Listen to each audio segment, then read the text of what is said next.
Hi everyone, it's Dave here from davestravelpages.com, and this video is to show you my cycle tour from the River Danube to Lake Constance. Before I show you the clips, I thought I'd show you where the River Danube is, where Lake Constance is, and part of the route. So as you can see here, I'm on a website called danube-lake-constance-route.com, and I'll put a link to that in the comment section below. And this basically has all the information you need about the route. And if we scroll down, we can see the map there. Just going to click on that. Let's get rid of that and get rid of that. So the route itself is in Germany, and that's just so that you can see roughly where it is. Let's zoom in. The route begins in Ulm, the town of Ulm, and the nearest large city with an airport is Munich there. So I actually flew into Munich and then caught a train to Ulm, where I began my journey. And my journey took place with a hire bike. So I had a hire bike for the entire length of the trip, and it even had a baggage transfer as well. So if you're planning a trip, you don't need to own a bike. You can literally fly in, hire a bike, cycle the trip, and then get a train back and fly away again. Let's just zoom in a little bit more. So the cycle path, which is also known as the Donau-Bodensee Radway, is well marked all along the way. And it was split into days of no more than 50 kilometres. It was kind of a 50 kilometre day, a 40, a 30 and a 40. The first stop was here at Biberach. The second stop was here at Bad Waldsee. The third at Wangen. And the final stop was at Kresbronn on Lake Constance. So I think that's all you need to know. I'm going to be writing my own blog post about this, about my experiences as well. But for now, let's show you the video. Cheers.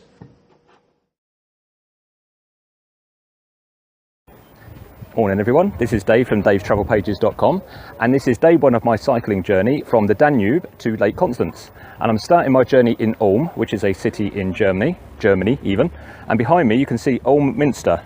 And this is the worst camera shot in the world, but can you see how tall that is?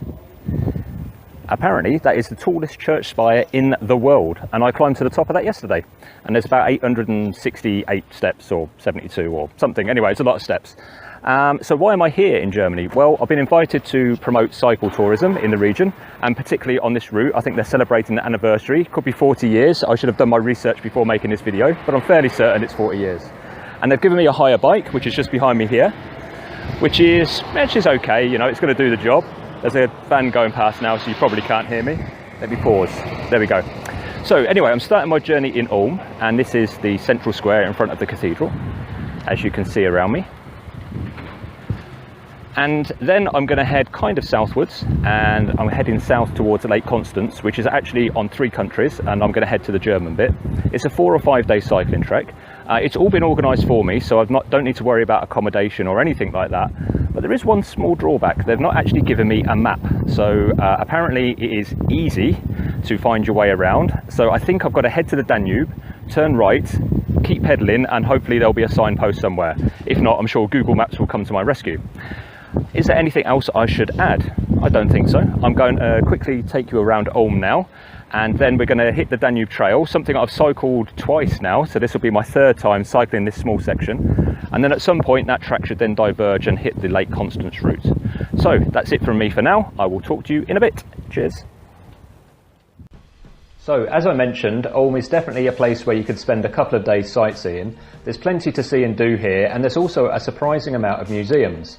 I didn't actually get to see as much as I wanted to because I'm on a bit of a schedule, but that said, I've already been here 3 times, so there's no reason why I can't come back for a 4th. As I left the city, I followed the signposts out from the centre and towards the Danube, which is very easy to find basically, and once I was there, it's just a matter of turning right. As I mentioned before, I've cycled the Danube in both directions now, and I would go as far as to say it is the best cycling route in Europe.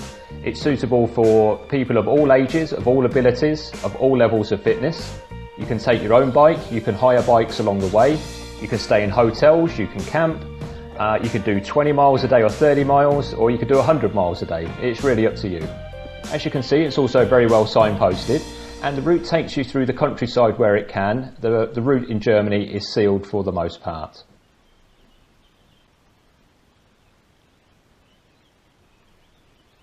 Hi there, so I'm about half an hour into my journey. Not sure if you can hear me. I'm using the headphones as my speaker again. Let me put this earphone in again. There we go, you should be able to hear me now.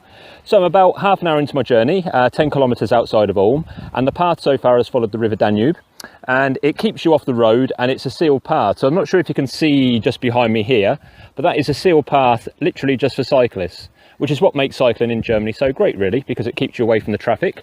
It's also been relatively flat as well. Maybe there's a slight uphill. You can see the bike behind me there, and behind me is the River Danube itself.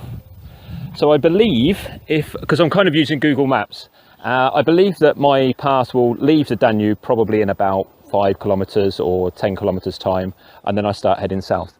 That's all I've got to say for now. The weather's a little bit overcast at the minute, so I apologise if it's a little bit shadowy, but it's pretty good for cycling actually. And that's it. So I'll catch you in a bit. Cheers. So I have found the first signpost, at least I think it's the first signpost. So that means cyclist info, and there's kind of a map there in the form of a cyclist. That's the Danube cycle path, which is the Donau Wanderweg. I'm really terrible at German pronunciation, it's quite amusing. And this one going down here is the Donau Bodensee, which is where I'm heading to. So looking at the map, it looks like I'm in blue, Donau Bodensee. So I carry on along a little bit, and then I go through, well, okay, it's not very clear, but hopefully there'll be a signpost. So it looks like all systems are go, and the path I'm following is the Donau Bodensee Weg unter der Donau, Radwanderweg. I really should learn some German, or at least try and learn how to pronounce it properly. Anyway, there we go. It looks like I know where I'm going now. So that was fairly easy, and I was then on the Donau Bodensee Radway. And the itinerary I was following was laid out for me by Sandra. Thank you very much, Sandra. And let me get this right, of the Oberschwaben Allgäu Tourism Board, or Tourism Association, something like that. Anyway, my ultimate destination is Lake Constance, but the destination for the day was actually Biberach. And along the way, I was due to stop at Laupheim, where I was going to do a brewery tour. It didn't go as planned, but I'll explain in a minute. As you can see, cycling through these villages, you get these typically tall German farmhouses, and they look absolutely huge. And a couple of days later, I got to go onto like a rural farm museum almost, which you'll see in another couple of videos' time. Anyway, the route to follow was very easy. Everything was signposted lovely, and the cycling was just wonderful, really, which is what makes cycling in Germany so great. Hi there, so I've arrived in Laupheim, and I was due to do a brewery tour, and you can see the brewery behind me there, but I've arrived a bit late because there were a bunch of roadworks on the way, and so I've arrived about half an hour late, which is a little bit bad, and there's no one here at the minute, so I can't do the brewery tour. Me personally, I don't drink anyway, so there's no real loss there, but if you are going to do the cycle tour, phone ahead to this brewery here, if you can see the sign, and it says Kronen Brewery, and book yourself a tour. I'm sure it'll be very interesting. The beer will be tasty. As for me, I think I'm going to take a little look around the town and then go for lunch. Cheers for now. So after lunch at Ristorante Rosley, I then carried on cycling again to my destination at Biberach. And like I said before, the day cycling was really easy. The sky cleared up a little bit. It was a little bit warm, but no problem. And everything was sealed along the way. There's not a lot to say that I've not said before about cycling in Germany, really. There's a lot of countries that should look to what they've done here, and perhaps when they think of upgrading cycling infrastructure, think a little bit beyond sort of signposting a Sustrans route through a housing estate in the UK with broken glass, and think, what can we do to encourage people to not just make cycling a part of their daily life, but a part of their recreation activities as well. Anyway, that's me banging on about cycling. I guess it's what I'm passionate about, so there we go. Anyway, I'm going to leave you with some more clips cycling through the countryside as I head towards Biberach.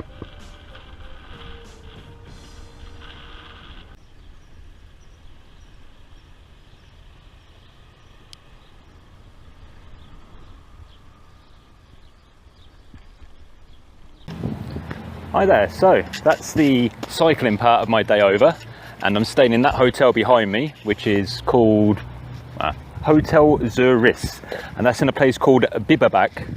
I think that's the name of the town I'm in anyway. It all becomes a bit of a blur after a while when you've got a whole list of things you should be remembering. It's difficult to remember where you are and what you're doing. Can you actually see my face? Let's take this off. Yeah, that might be helpful. So the cycling's over, but now I'm going to go walk into Biberach, which I assume is the name of the place, and I'm meeting a guide at the museum, and we're going to check out the museum, and then I've got a dinner, and then it will be back to the hotel and ready for another day's cycling. So the cycling today was pretty easy. It was just 50 kilometers, I think. And the weather was warm all day. That was about it really. We kind of passed through countryside and some quiet country lanes. And that's all I've got to say. So I will catch you later. Cheers for now.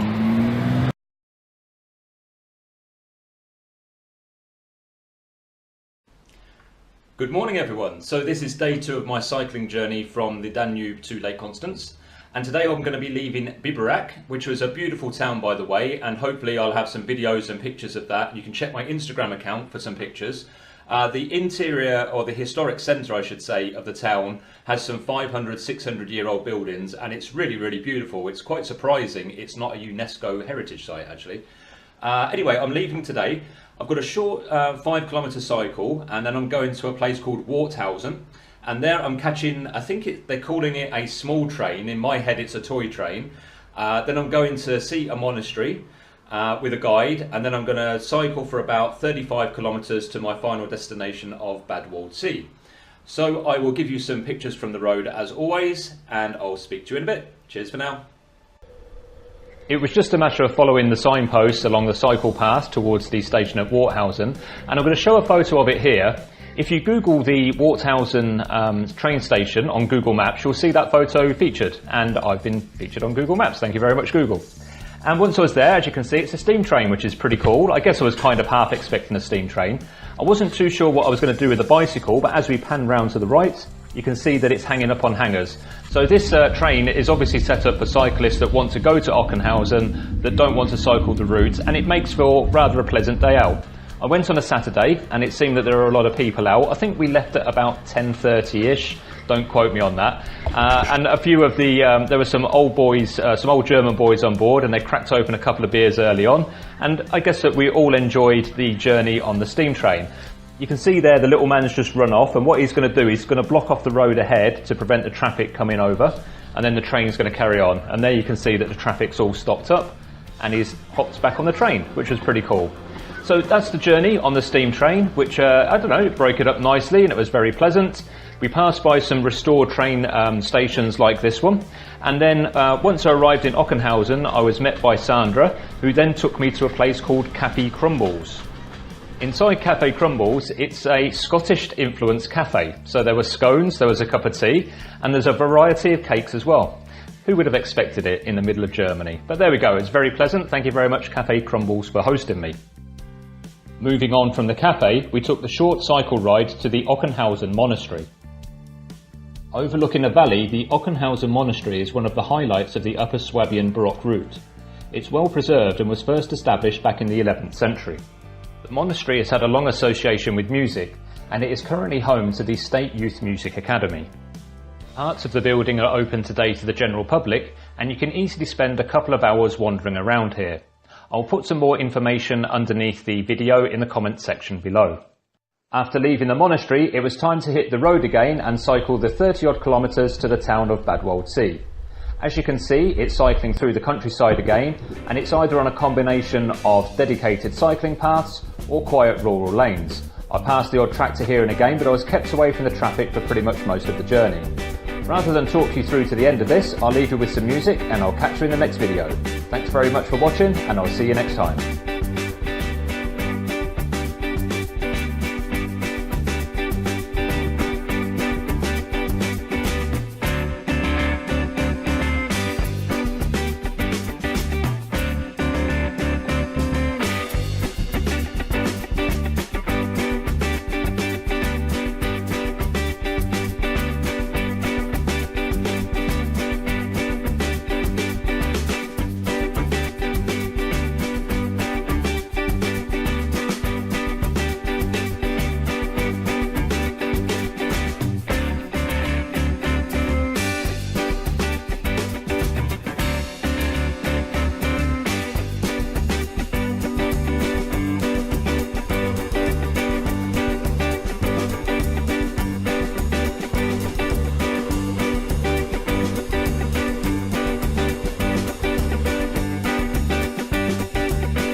Good morning. So this is now day 3 of my cycling journey across Germany from the Danube to Lake Constance.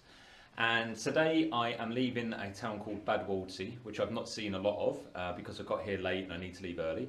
And I'm going to head to 2 main destinations today. The first one is a place called Wangen, which is an amazing name.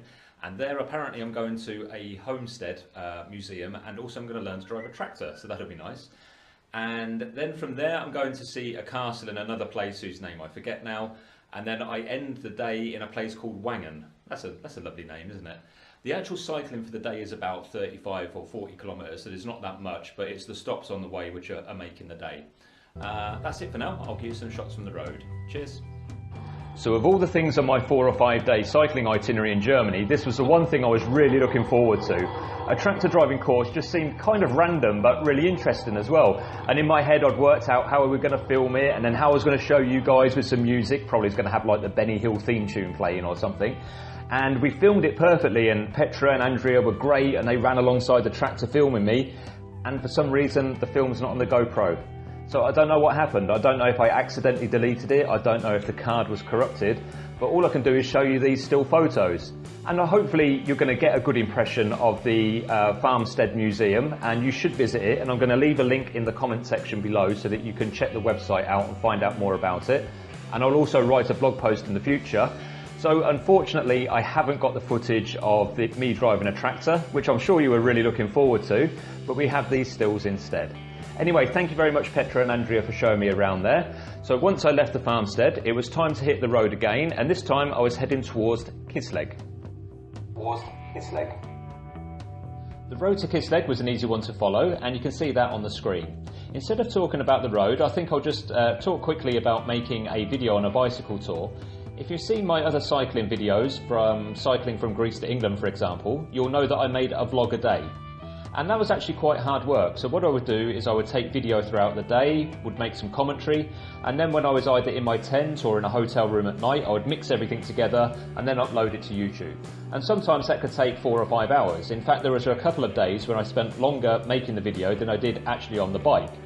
On this trip I decided to do things slightly differently. I wanted to take a bunch of clips and then I was going to mix it 2 or 3 weeks later, which is what I'm doing now. But it's only now that I'm discovering that maybe there are clips missing, maybe I've accidentally deleted something, and I'm also trying to remember where I was. I guess there's no perfect way of making film. I'm not a professional by any means. I'm an enthusiastic amateur at best. Still, there we go. I thought I'd share my experiences. I think if I was going to do all this again, I think I prefer the vlog approach. As fewer clips as possible, because then it's easier to mix everything together, and I think that's the way I'll go forward. I'm also going to experiment with YouTube Live more, I think, especially if I've got a decent connection. Anyway, we're now approaching Kisleg Castle, and Kisleg Castle is a Baroque building. It was built sometime between 1721 and 1727, and during that time it's gone through several different uses. It's been a stately home, I guess you could call it a stately home, a palace or a castle. It's also been a hospital. There you can see Hildegard, and Hildegard was in period costume as she showed me around the castle. And many of the original fixtures are still there. It also doubles now as a civil building, so you can be married there and have civil ceremonies. I think they even hold town hall events there. So this was an interesting place to spend some time. If you're going to cycle the Donau-Bodensee Radway, I suggest you drop by, spend an hour or 2 there, and I'll put some details in the section below. Hello there. So I'm coming up to the end of day 3 of the cycling tour, from the Danube to Lake Constance, from the city of Ulm to Lake Constance. And on today's leg, I started in a place called Bad Waldsee, and I'm due to finish in a place called Wangen, which is an awesome name. And so what have I been up to today already then? So when I left Bad Waldsee, hold on, there's a car coming, let me pull just slightly over, there we go. So when I left Bad Waldsee, I cycled to a place called Wangen, which is a great name. And there I visited what they call is a farmhouse museum, I guess. And what it is the community has bought what must have been an old farm at one point. And now they're transporting old buildings there which date from kind of, I think it like the 1800s, 1700s, 1800s. And they're putting them in place. So what it's becoming is kind of like a period museum almost, I guess. And inside you can see how the houses were, they tell you how life was, the balance of the farms and all that sort of thing. I think it's a good way of keeping the heritage alive. I can't really think of anything on that sort of scale that we've got in the UK. And obviously this is a place that most people in the UK are never going to have heard of, unless you're watching this video, of course, which is why I'm making these videos. Anyway, I met two lovely guides there, and they showed me around the place, and we had a chat and we had a nice meal there, and then I moved on to the next place. And the next place was a castle, or kind of an old castle, I think. And that was in a place called, God, I should really get these names right, Kisleg, I think it's Kisleg. And that was really nice, and the guide there was a guide called Hildegard, and she was dressed up in period costume, and she took me around the place and described how it had been a palace, and then it had been a hospital, and then it was used as a school. And what happened in the end was the community bought it, and it's a huge place, by the way. The community bought it, and they've kind of restored parts, and it's used as a community building, so they have weddings there and functions. There's also a museum, they do tours. So again, it's another example of how the community has recognised that they've got some cultural history that they want to save in the form of this building and the architecture. And they've kind of banded together to make it happen, and it's part funded by the state, of course. But it's all very good. I like it. And as you can see around me now, I'm now cycling through the countryside on my way to Wangen. I'm only cycling very, very slowly. And it's on one of the cycle paths, so there's almost no traffic. There's a couple of tractors in a field over here. As I go around the corner, you may see them. The weather's been perfect. Cycling in Germany is a real eye-opener as to the way that things should be when you do a cycle tour in Europe. When people are on about developing cycling infrastructure, they often go on about things in like the inner cities and things like that. But it's actually in the countryside you should have some dedicated paths to explore parts of the countryside and enjoy the great outdoors. And I think almost every country has got a lot to learn from Germany. I think it's definitely in the top 5 cycling countries in terms of infrastructure.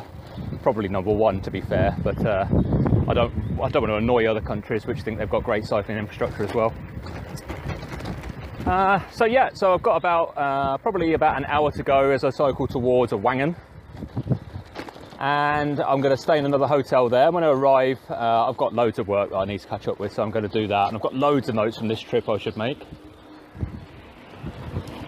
See the cyclist just come up behind me there, cheeky.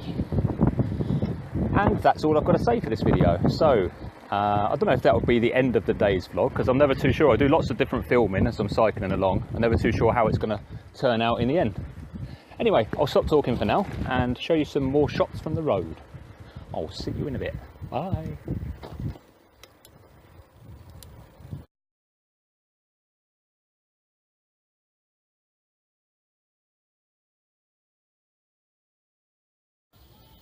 Hi there, so I've realised that I've been on this bike tour for 4 days from Ulm to Lake Constance, but I've not actually really shown you the bike, and it's a hire bike, and it's just done the job really. So I've not really put any thought into it. I've not even checked the tyre pressure, the wheels go round, that's all I need to do really. But let's go give it a once over. So it's a hire bike that they've given me. Maybe this is the manufacturer name, KTM, never heard of it, and I guess the model is an Evento Plus. I mean, it's just a bike, but there are a couple of features which are quite nice. This is a locking mechanism, and just take you around the other side. So you pull that lever down I've just shown you, then you turn the key, take the key out, and then that stops the wheel going round. So it's a nice locking mechanism.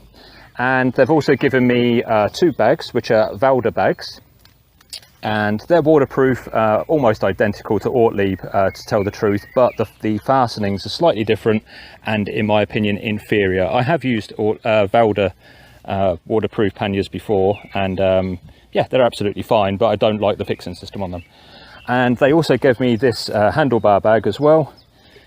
Not really heard of Norco before, but again, that's actually quite a good size, and it's better than the one I've got at home, so I might replace my own. The bike they gave me had front suspension, which was not really needed, and it's got a bit of seat suspension, and I'm going to guess that my weight probably meant that that didn't really go up and down very much. And that's all there is to say about the bike, really. Let me just focus in on who it was. I'm just trying to take the bag off. So that has come from bikestation.eu, and that's a pretty good way of getting around. If you wanted to cycle this route and not bring your own bike, you could hire a bike. They will give you the bags, and there is even a luggage transfer service as well. I'm going to write more details about these in a blog post later on. So before I left Wangen, I first headed to a bakery where I did a tour, and the bakery is called Biberach, I believe, but again my pronunciation is very bad. And the tour was actually very interesting. The bakery itself is about 500 years old, and obviously it's developed during that time. It's retained some old techniques, such as a wood-fired stove for some breads, and it's also developing with modern times to be able to produce more. I think it was a really interesting tour. If you don't take the tour yourself, you could at least pop by and buy a cake or some bread or something. So, hitting the road, it's time to head towards Lake Constance now, and I should probably reflect on the trip that I've taken so far. This has been a 4-day cycle trip from the city of Ulm and going through to Lake Constance. During that time, I've cycled about 40 or 50 kilometres per day. Because the accommodation was arranged for me, I couldn't honestly say if there were campsites along the way or not. I don't remember seeing any signposts, but if you are interested in doing the trip and would prefer to camp, I'm sure you can Google it very easily. The cycle route, the River Donau-Bodensee Cycleway, is suitable for anyone with an average level of fitness. Basically, if you've been on a bike in the last year, you can probably cope with this, especially if, like me, you're on a hire bike and there is a company taking care of your baggage transfer. I think that people who come out here to cycle this route will do so for one of two reasons. The first are people who want to come out and specifically cycle the route, and the second group are people who are cycling the River Danube trail but want a diversion for a week or 10 days. When I finish writing the blog post about the trip, I'll put the link in the description below. In the blog post, you can expect me to list accommodation, restaurants, things to do in the area, and also some links to tourism boards. Additionally, I'll also describe where the main flight centres are, so that if you were planning a trip here, you could fly in and out, and also some of the local services such as buses and trains. That's it for this video then. I'm just going to leave some clips as we cycle towards Lake Constance. It's been a great trip. I was in Germany for a total of 5 days and loved every minute of it. I think Germany is one of the great cycling countries of the world, and I hope to return very soon. If you haven't already, please subscribe to the channel. Of course, thumbs up this video, and I'll catch you next time. Cheers for now.